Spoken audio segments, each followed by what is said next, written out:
Увидев вокруг себя выющих волков, водитель не знал, что делать. То, что сделал вожак стаи, шокировало всех волков. Это благородные и общительные животные, предки и родственники наших лучших друзей, которые унаследовали эти черты.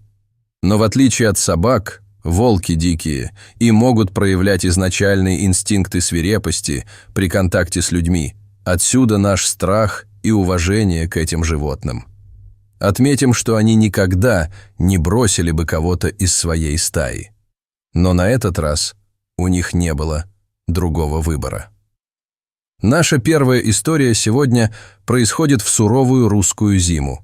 Фадей – 46-летний мужчина, чья профессия заключается в транспортировке материалов на своем грузовике. Никто не мог представить, что за внешностью этого 190-сантиметрового, 100-килограммового мужчины с бородой словно у викинга скрывается добродушный человек с хорошим чувством юмора. Он и не подозревал, с чем столкнется в одной из своих поездок на грузовике. Во вторник утром Фадей загрузил бревна, которые должен был отвезти с лесопилки в город, а по пути ему предстояло проехать через лес, где обитает много диких животных. Обычно на своем грузовике он чувствовал себя в безопасности, но в тот день, проезжая через лес, он заметил, как на дорогу выбежал волк.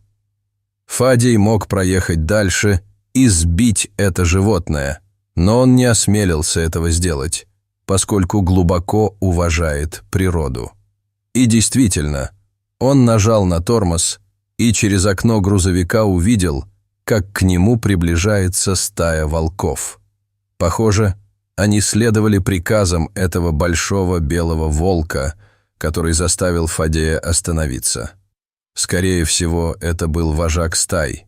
Волки живут стаями и имеют вожака, который задает направление, чтобы стая могла функционировать и процветать.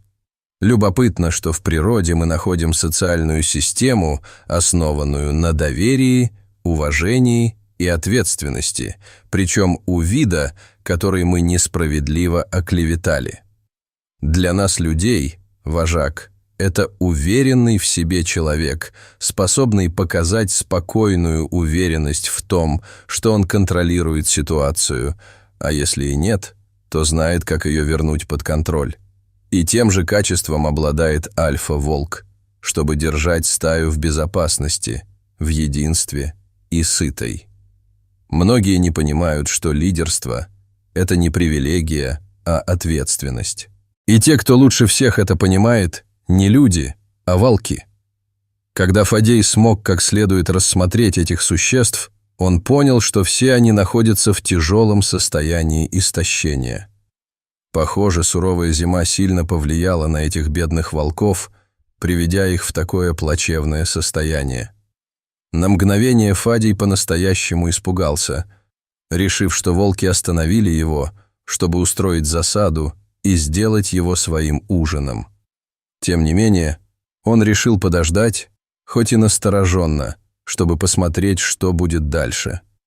Вожак стаи как бы кивнул головой, и из леса появились последние члены стаи.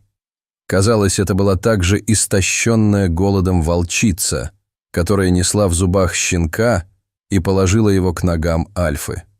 То, что произошло дальше, по словам Фадея, он до сих пор не может поверить, потому что никогда не видел такого уровня интеллекта у животного.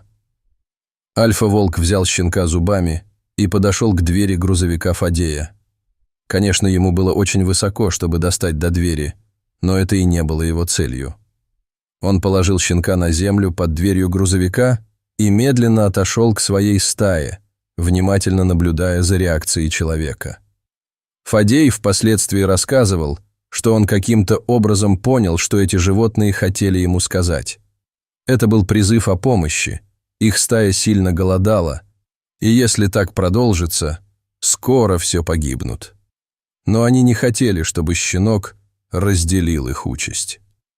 Фадей медленно открыл дверь грузовика, подобрал щенка и посадил его на сиденье. После этого волки вернулись в лес, выполнив свою миссию. С тех пор Фадей решил удочерить этого щенка, поскольку обстоятельства, при которых он его получил, были необычными. Это было делом судьбы или, как ему казалось, вмешательством самого Бога. Фадей назвал этого волка Балта в честь знаменитой собаки из телевизора. Прошли годы с того случая, и отношения этих двоих стали очень тесными. Балта признает Фадея своим отцом и вожаком стаи, ведь именно он кормил и заботился о нем. Волк остается волком в любой ситуации. Они делают все вместе, гуляют, спят, едят и идут, несмотря на его большую комплекцию. Животное представляет собой вызов, поскольку это явно не собака, отмечает Фадей. Жить с волком значит вести себя как волк. Однажды Балта стал героем эпизода, когда он укусил девушку, и некоторые решили, что ему нужен намордник. Она подбежала к волку и протянула руку, чтобы погладить его. Я попытался остановить ее, крикнул, чтобы она не трогала его, это не собака, он может сильно нервничать. Волк испугался и укусил ее. Я не надеваю на него намордник, потому что ему трудно нормально дышать в нем. Закон о животных разрешает волку ходить без намордника, утверждает Фадей. Он говорит, что несколько раз пытался связаться с различными организациями, чтобы они помогли ему найти полуестественное пространство для Балта, но его просьбы игнорировались. Фадей мечтает купить большой участок земли и переехать туда, где его любимый друг сможет жить в лучших условиях. Но пока у него не хватает денег на это. Балта не может жить на воле или в зоопарке. В России нет реабилитационных центров для диких животных, отмечает он. Фадей уверяет, что останется с Балта навсегда. И я буду жить с ним вечно, потому что он моя семья. И судьба поместила его в мои руки не просто так. История, которая учит нас, насколько люди жертвуют собой, чтобы заботиться о своих питомцах, когда действительно любят их. Фадей принял вызов воспитать Балта, и это навсегда изменило его жизнь. Похожая история, демонстрирующая, как сильно хозяева любят своих питомцев, произошла во Флориде. На драматической записи камеры наблюдения мужчина преследовал аллигатора под водой и спас своего 3-месячного щенка из пасти смерти. Это случилось в среду, когда 74-летний Ричард Уилбанк, уже вышедший на пенсию, гулял со своей собакой породы лабрадор по имени Геймер возле пруда.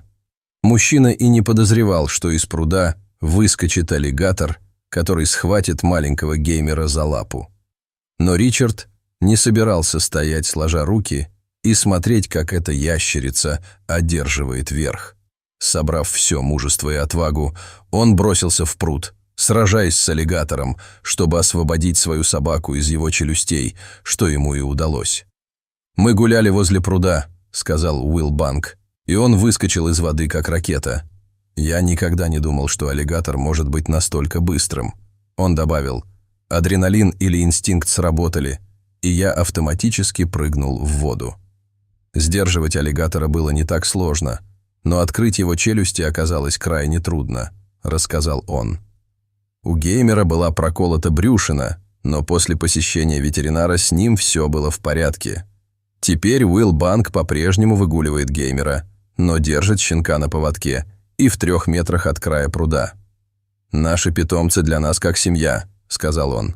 «Это было видео сегодняшнего дня. Теперь тебе ответить на несколько вопросов и поучаствовать в дебатах. Что ты думаешь о действиях этого альфа-волка, чтобы дать шанс самому младшему члену его стаи? Ты знал о тесной связи между волками и собаками? Что ты думаешь о героическом поступке этого 74-летнего мужчины? Оставь свое мнение в комментариях. Также не забудь поставить нам лайк, чтобы мы знали, что тебе нравится наш контент и продолжали создавать такие видео. До новых встреч!